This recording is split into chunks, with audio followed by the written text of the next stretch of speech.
A man walks into a Pattaya bar with 3,000 baht in his wallet, has what he thinks was a completely normal night, and walks out having spent 11,000. Not because he blacked out, not because he lost track, because at some point in that evening, at least 3 separate small con artists took a run at his wallet, and he clocked exactly none of them. That's not a rare story. That's Tuesday. And the maddening part is every single one of these scams is preventable, obvious in hindsight, and running on the exact same 3 or 4 scripts every single night, on every single street. So today I'm walking you through how they actually work, because once you've seen the mechanics once, you cannot be fooled by them again. This is the most common one and the one people are most likely to dismiss as an honest error. You pay for a round of drinks with a 1,000 baht note. The bill comes back and the change is short. Not wildly short, that would be obvious. Just short enough that if you're 3 beers in and it's loud and someone's talking to you, you don't count it properly. 50 baht here, 100 there. On its own it sounds trivial, and that's exactly the point. It's designed to be too small to argue about and too frequent not to add up. Multiply it across a night of rounds, across a week of nights, across a 2-week holiday, and you've quietly donated several thousand baht to a year mistake that happens with suspicious consistency in the same direction every time. The tell is always the same. It only ever favors the house. An honest till makes mistakes in both directions roughly equally. A dishonest one doesn't. If you've been shorted twice in one night by the same bar, that's not bad luck. That's a business model. Count your change every single time, in front of the person handing it to you, without apology. You are not being rude. You are doing basic maths in a country where the currency has a lot of zeros in it, and it is extremely easy to lose track of what a note is actually worth at speed. And it's worth understanding why this particular scam is so durable. It doesn't rely on you being drunk, or careless, or naive. It relies entirely on volume and on your own social discomfort. Nobody wants to be the guy at the bar loudly recounting his change like he doesn't trust the staff, especially when everyone around him seems relaxed and having a good time. That discomfort is the entire mechanism. A bar running this consistently doesn't need to catch you every night, or even most nights. It just needs enough tourists to wave it off once out of politeness, and across thousands of transactions a week, that politeness adds up to real money. Staff rotate through these bars constantly too, which means the habit isn't coming from one bad employee having a rough week. It's often built into how the till is run, night after night, regardless of who's behind it. Now, separate issue, and this one gets men into actual confrontations, not just quiet losses. The bar fine system, whatever you think of it, runs on a specific agreed number. The trouble starts when that number gets renegotiated after the fact by someone other than the person you originally agreed it with. A manager appears who wasn't part of the original conversation and tells you the number was different, or that there's an additional charge you weren't told about, or that the girl you were with is somehow not the one the number applied to. This happens most in bars that are busiest and most chaotic, precisely because chaos is what makes a renegotiation possible. Nobody remembers exactly what was said 40 minutes ago over the music. The fix here isn't complicated. It's just something almost nobody actually does. Get the number confirmed by the person taking your money, out loud, before anything else happens. And if you can, pay at the bar itself, rather than to whoever happens to walk up to your table claiming to represent it.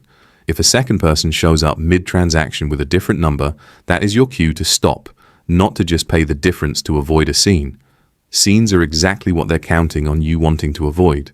There's a variant of this that's specifically nasty, the claimed damage or claimed rule violation, invoked after the fact to justify an extra charge that was never part of the original conversation. Something's been broken. A house rule was supposedly crossed, and now there's a fee attached to it that appears from nowhere and is presented as non-negotiable. 9 times out of 10, there's no actual damage and no actual rule, just a manufactured justification designed to sound official enough that a foreigner 3 drinks in doesn't feel confident challenging it. If you're ever presented with a surprise charge tied to a vague policy, ask to see it in writing, in Thai and English, posted somewhere in the venue. Genuine house rules are printed and displayed. Invented ones never are, because they only need to survive one conversation. Here's one that catches people who think they're being careful. You meet someone outside a bar environment entirely, maybe online beforehand, maybe on the street, maybe through someone who introduces you at a beach bar during the day, somewhere that feels lower pressure than a go-go. Things move fast, you end up back at a hotel or a room, and at some point during or after, the situation flips. Suddenly there's a demand for a specific, often quite large sum of money, sometimes with a threat attached to threat to make a scene, to call someone, to post something, to tell your wife, whatever leverage seems to fit the situation.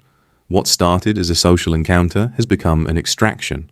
This is a documented pattern, not a one-off, and it runs across gender lines. Men set men up, women set men up.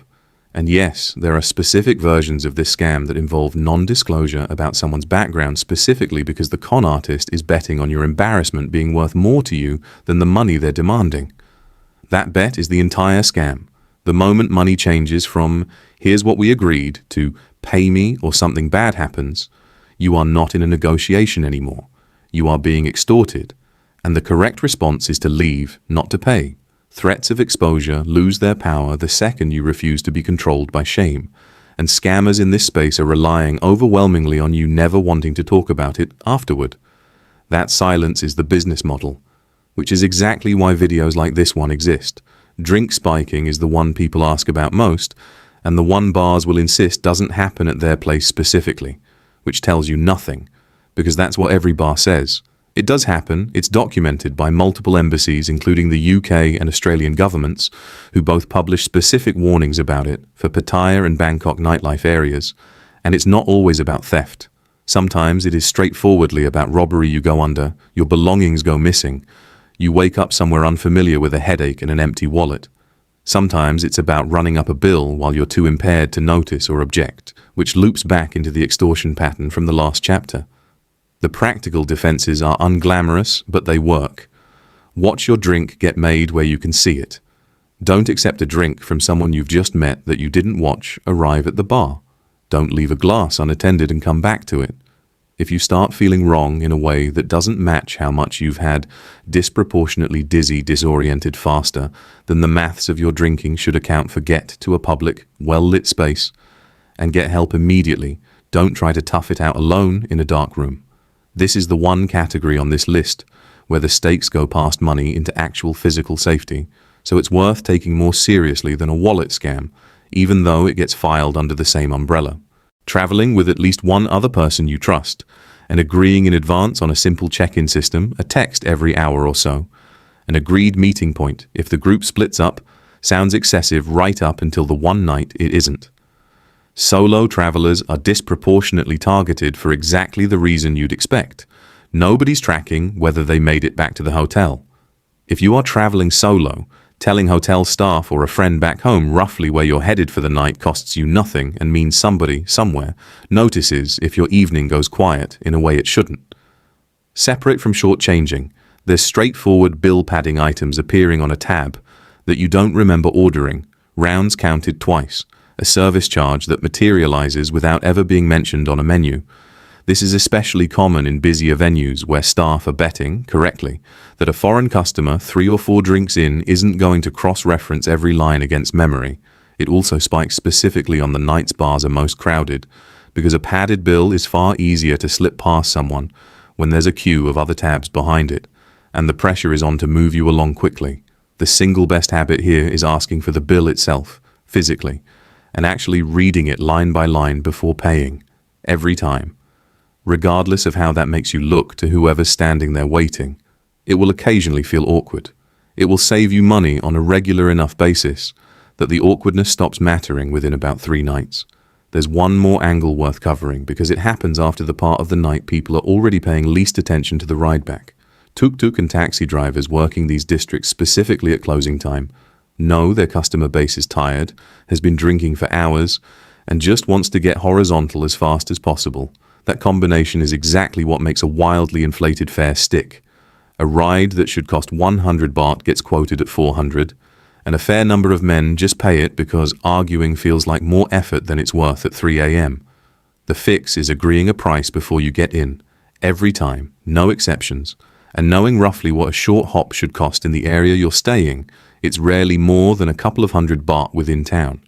If a driver won't quote a number up front and just says, "Get in, we discuss," that's your answer already.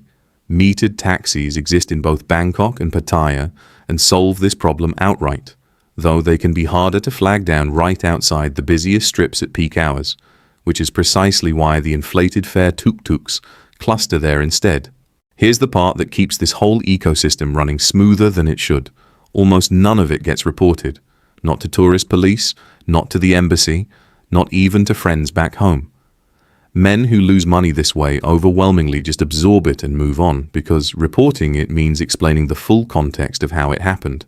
And that context is exactly the thing most men don't want to say out loud to anyone, least of all a police officer. Scammers in this specific space know that better than anyone else operating in Thailand's wider tourism economy. It's not that they're smarter than scammers targeting shopping tourists or beach tourists. It's that their victims are structurally the least likely group to complain, which means there's essentially no downside risk for the person running the con and very little pressure on venues to clean their act up. That's precisely why the fix isn't really about outsmarting an individual scam in the moment. It's about walking in already knowing the 4 or 5 scripts that get run on repeat, because a con that's been explained to you in advance loses almost all of its power the second it starts. If you take one thing from this video, make it this. Decide your numbers before you walk in, not after. What you're comfortable spending on drinks, what a bar fine should reasonably cost in the area you're in, roughly what a fare tab looks like for the night you're planning. Write it in your phone if you have to. The entire scam economy in these districts runs on decisions being made in the moment, under noise, under pressure, with a drink or 4 already in you. A number decided in daylight sober before you've walked past a single neon sign is a number that's very hard to talk you out of later. That's not a killjoy tip. That's just how you keep the whole night being about an actual good time instead of ending with you doing angry maths. On a tuk-tuk at 3 a.m., tourist police in Thailand run a dedicated hotline, 1155, and they exist specifically to handle disputes like these. Use them, that's what they're for, and using them costs you nothing but 5 minutes. Chapter 10.